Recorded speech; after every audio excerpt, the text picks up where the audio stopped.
อได้กินอยู่ของแก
ทางนั้นจะกันยับไปฟูลิเตียนหรอ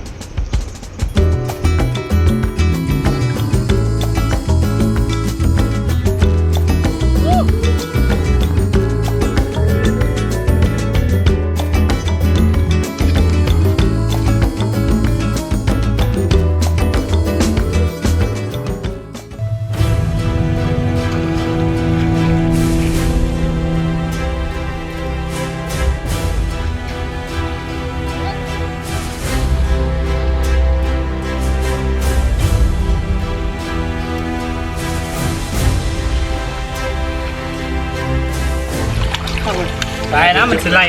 สื่อทางสั่งมาโอเค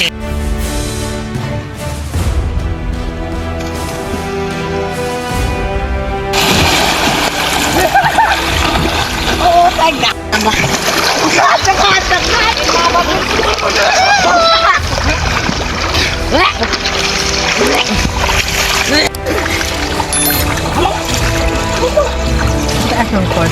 คนแล้วเอาคนเต้าเอาเล่นเต็มที่มั่วเลย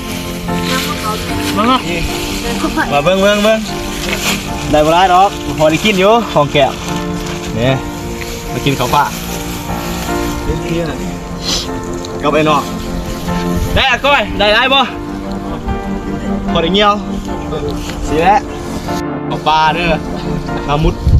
ดน้ำมีน้ำ ปลาอยู่วันเขาอยู่เพื่อนเล่นกินได้ก็ได้บ่ได้ดอก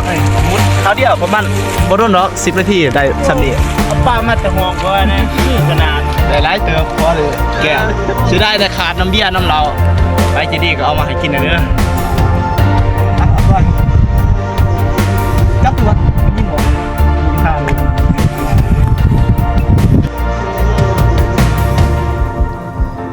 มาต้องเจ้าอย่างนี้เดี๋ยวไปเกิดสายเบียร์คนเรื่องโม้รู้เองว่ะ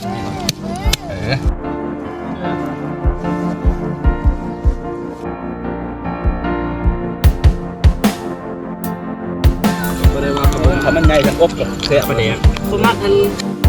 ให้ที่ว่าเขาไปได้เลย ปักโต๊ะเราหา